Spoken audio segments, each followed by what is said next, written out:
Buenas, soy Ramón Dargés y comenzamos hoy una nueva sesión formativa donde abordaremos un tema dedicado al arte hispano-musulmán.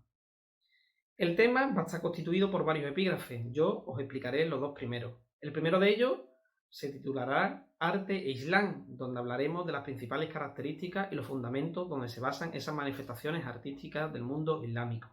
Y un segundo epígrafe que abordará la arquitectura del arte califal, con dos claros exponentes, la mezquita de Córdoba y el palacio de Medina Alzara. Pues bien, empezamos por el primero de ellos, por el arte islam, y hay que decir que la civilización islámica tiene su origen en la nueva religión predicada por el profeta Mahoma, 571 y 632 en la cronología.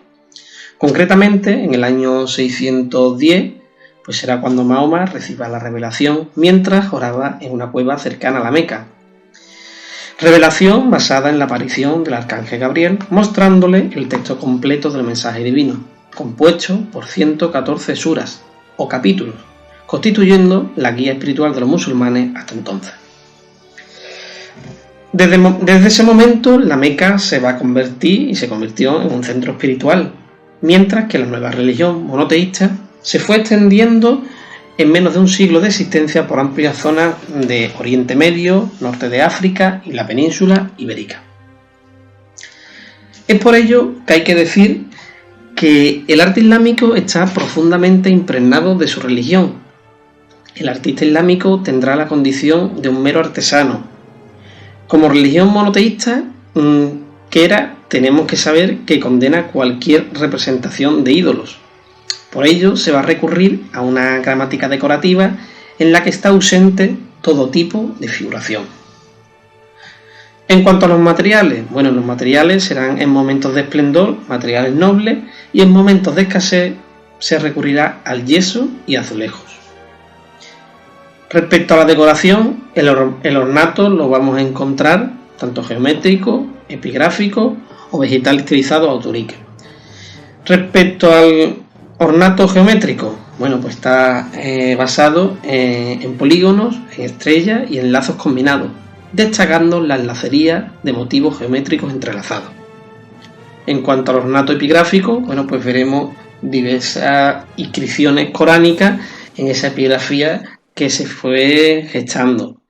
Y en cuanto al ornato vegetal estilizado o ataurique, este motivo, también denominado arabesco, procede de abstraer las vides, hojas de acanto y roleos de la tradición romana.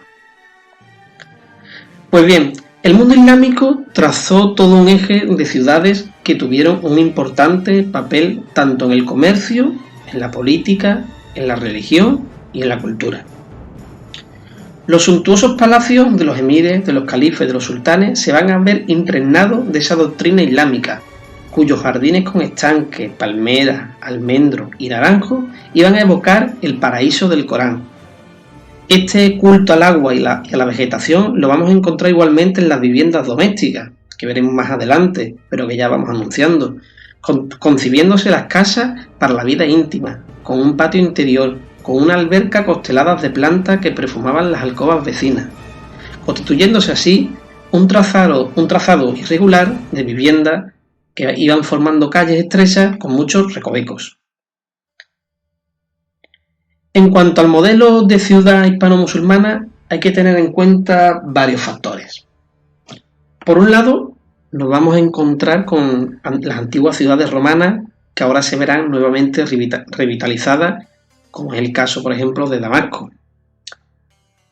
Tendremos otros casos, como son cambios aquellas que fueron creadas como centros de importancia tanto de índole comercial o militar. Y sirva como ejemplo el caso de la ciudad de Bagdad, capital de los califas abasíes, que fue diseñada en forma de círculo y constituida como un símbolo político de la dinastía reinante. Pues bien, en cuanto al urbanismo, el urbanismo islámico va a presentar una trama irregular, como ya hemos ido viendo anteriormente, con calles estrechas y sinuosas. La ciudad islámica va a tener dos elementos principales: la mezquita y la casa. En cuanto a la casa, que ya hemos ido anunciando, es la unidad básica de la ciudad, siendo la casa considerada por los musulmanes como la fortaleza cerrada de la intimidad familiar. La distribución va a ser una distribución en torno a un patio central con pequeñas habitaciones. Y en cuanto a la mezquita, bueno, la mezquita se alzaba en el centro de todo, era el lugar de oración, el centro de la enseñanza islámica, el tribunal de justicia. Su etimología proviene de masjid, lugar donde postrarse. Pues bien, la mezquita se fue convirtiendo en muchas ciudades en el centro de la vida colectiva. En cuanto a la estructura de la mezquita, hay que saber que tiene una estructura muy sencilla, inspirada en el oratorio provisional que el profeta Mahoma construyó en el patio de su casa de Medina. Todo se origina pues de ese momento primitivo del profeta Mahoma.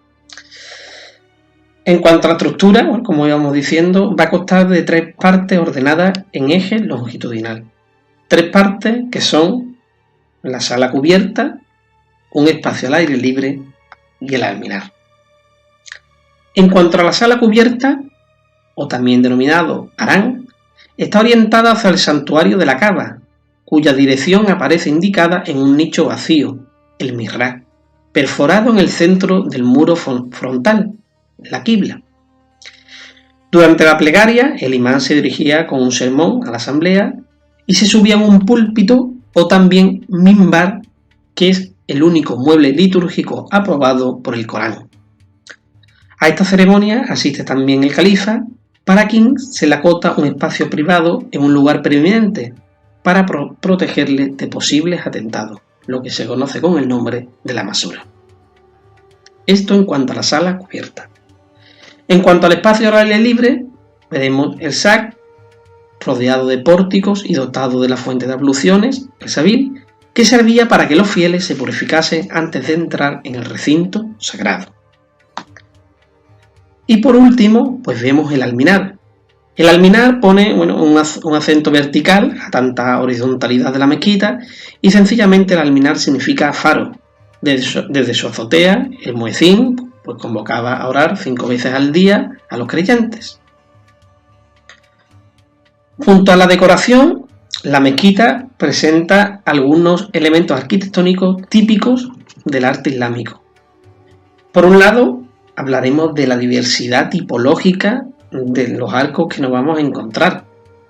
Son mucha variedad en la que existe, pero para el momento que estamos ahora mismo y para lo que nos abarca el marco de estudio, bueno, pues con lo que presento está sobradamente aceptable, como son el arco de herradura apuntado, el arco lobulado y polibulado, el entrelazado, el arco mixtilíneo, el de medio punto o de medio punto peraltado y el arco de mocárabes. Como he dicho, son muchos, ahí en la imagen podéis ir viendo algunos de los que no he mencionado, pero con los que he mencionado, bueno, pues lo veremos en los diferentes puntos a lo largo del tema de hispano-musulmán. Pues bien, junto a la tipología de arco, ya comentada, pues también veremos la diversidad de capiteles. En origen, los alarifes reaprovechaban los capiteles romanos y visigodos que obtenían de construcciones pasadas. Y en el siglo X se fue creando ya un modelo personal de capitel durante el califato de Córdoba, prolongándose durante el durante el periodo Taifa, lo que se conoce como capitel corintio, o también denominado davispero. Se denomina de esta forma por los orificios que perforan el trépano al estilizar las hojas de acanto. Es típico capitel andalusí y aparecerá grabado con inscripciones religiosas.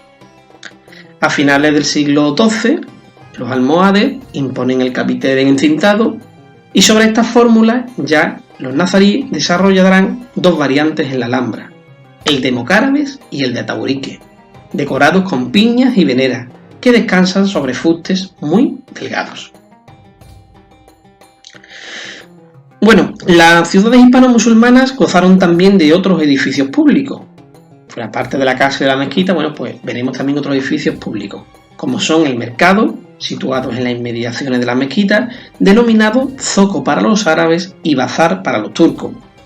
Dentro del propio mercado destaca la alcaícería, que se trataba de un recinto cerrado, cubierto y custodiado, donde se vendían joyas, telas bordadas y productos de lujos. En las calles próximas destacan los fundak. Los fundak eran establos y almacenes en la planta baja y habitaciones para los huéspedes en los pisos superiores. Veremos también el edificio como era la madrasa, que era la escuela teológica coránica.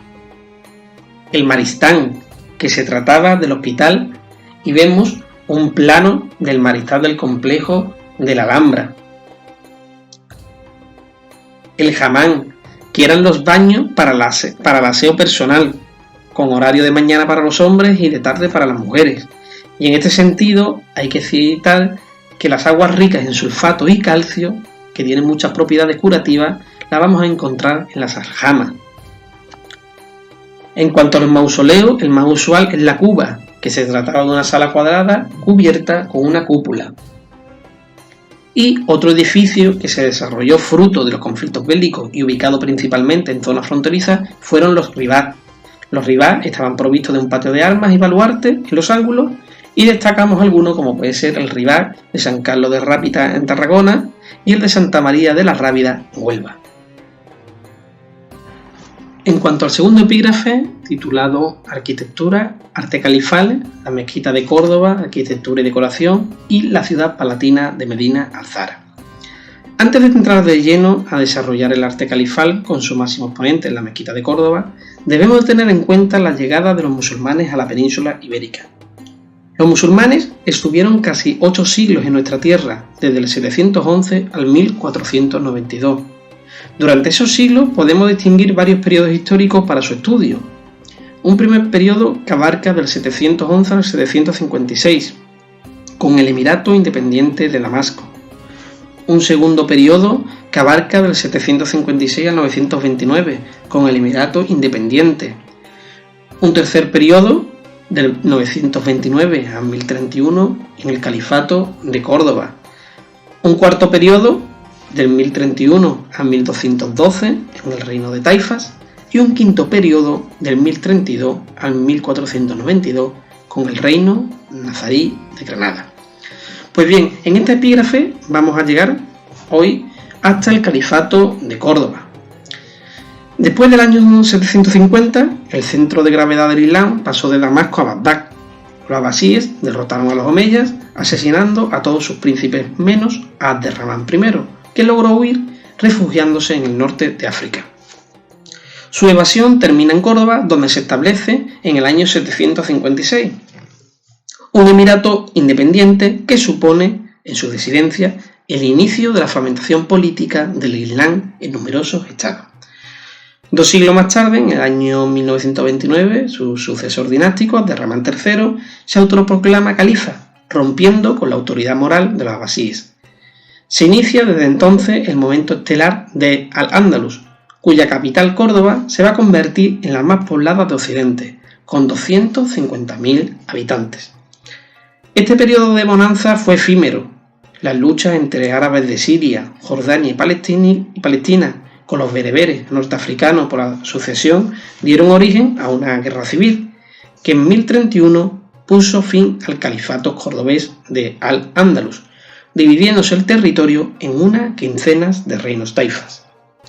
2 van a ser los monumentos que se conservan y guardan todo el esplendor del califato cordobés: la mezquita y la ciudad palatina de Medina Alzara, o ciudad resplandeciente como se le conoce. En cuanto a la mezquita de Córdoba, es una de las obras cumbres de la arquitectura y del arte musulmán, no solo ya por su inigualable estética, sino por los numerosos elementos técnicos o recursos arquitectónicos geniales que se emplearon en su construcción. Su configuración actual es producto de 4 ampliaciones que entre los siglos VII y X realizaron los emires y los califas omeyas. Ninguno de los añadidos va a perjudicar a la unidad del conjunto.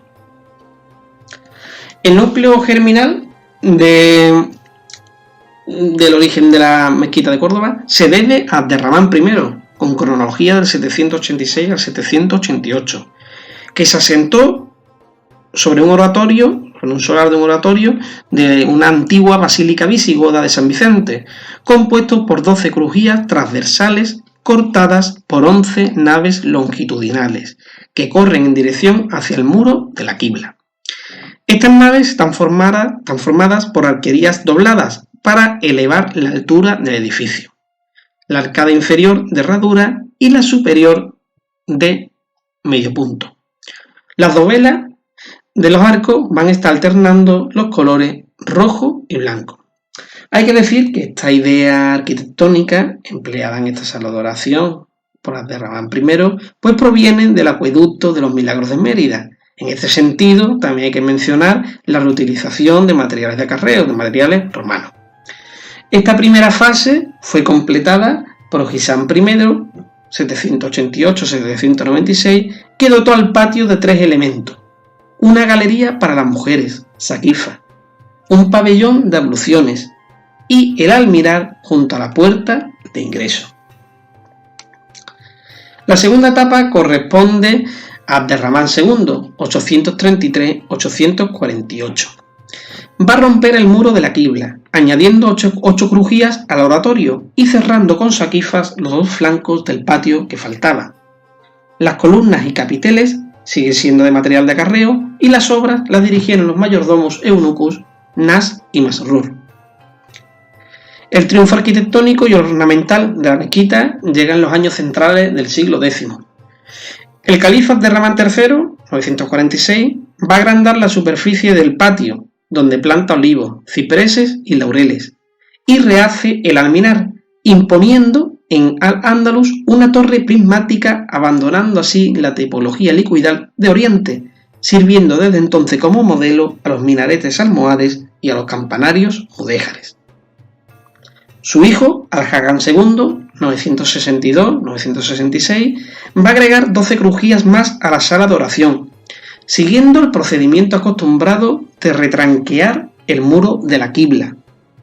El segundo día de su reinado, hay que decir que encargó a su chambelán, Jafar, el proyecto, que firmó su intervención con 3 obras ejemplares: el lucernario de la actual capilla villaviciosa, la masura y el mihrab. Pues bien, en cuanto al lucernario en la actual capilla villaviciosa, va a estar cubierto por una imponente cúpula nervada y acotado mediante un abanico de arcos polilobulados, entrecruzados sobre columnas rosas y azules. En la masura repite la fórmula anterior triplicada.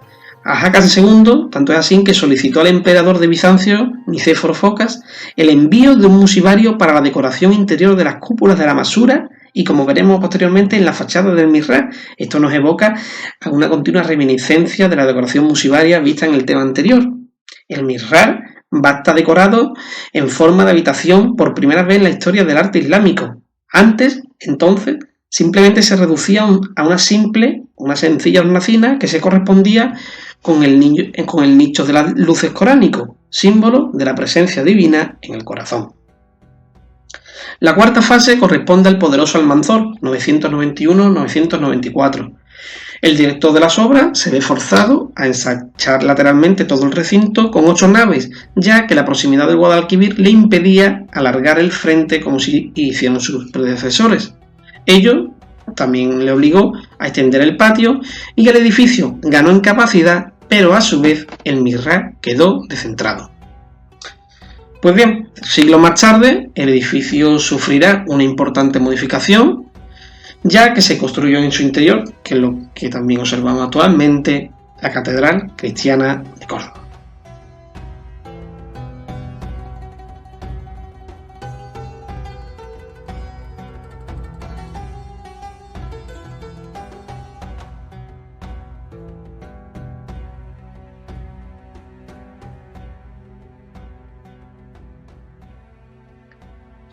Y pasamos ahora a ver la ciudad palatina de Medina al-Zahra. Medina al-Zahra fue la capital gubernamental del Califato Islámico en Occidente, mientras que Córdoba continuó siendo la megalópolis agrícola, comercial y religiosa. En cuanto a su fundación, responde a 2 necesidades de Abderramán III. Por un lado, dotar al Estado de una plataforma político-administrativa para el control del territorio de Al-Ándalus y del Magreb separados por el estrecho. Y por otro lado, servía también para prestigiar la dignidad califal. Las obras comenzaron en el año 936 bajo la dirección de Maslama ben Abdallah, según nos relata el geógrafo árabe Al-Idrisi, situando la ciudad en la ladera de la sierra, recortada sobre un paisaje de almendros y higueras y escalonada en 3 terrazas jerárquicas. La terraza superior, dedicada a las dependencias palatinas, entre huertas y albercas, la intermedia, con jardines separando las oficinas burocráticas de las viviendas reservadas a los ministros del régimen, y la terraza baja, con la mezquita, la Casa de la Moneda, el centro artesano oficial, el zoco y las casas de la población segmentadas en barrios. En cuanto al plano, se trata de un plano rectangular que va a estar defendido rodeado por una muralla. Pues bien, gracias a las excavaciones arqueológicas se ha logrado desenterrar en la explanada alta el Salón Rico, una de las partes principales y más famosas de Medina Alzahara. Se trata del pabellón de recepción más importante, donde se recibían a las embajadas extranjeras. En cuanto a su estructura arquitectónica y decoración mural, suponen la definición absoluta del arte califal. Encontraremos el arco de herradura y el capitel de avispero, irrumpiendo motivos y técnicas persas, visibles en los amplios paramentos de ataurique con el tema del árbol de la vida. Está estructurado en 5 naves precedidas de un pórtico, que presenta la particularidad de separar las naves de los extremos mediante muros y las centrales mediante columnas.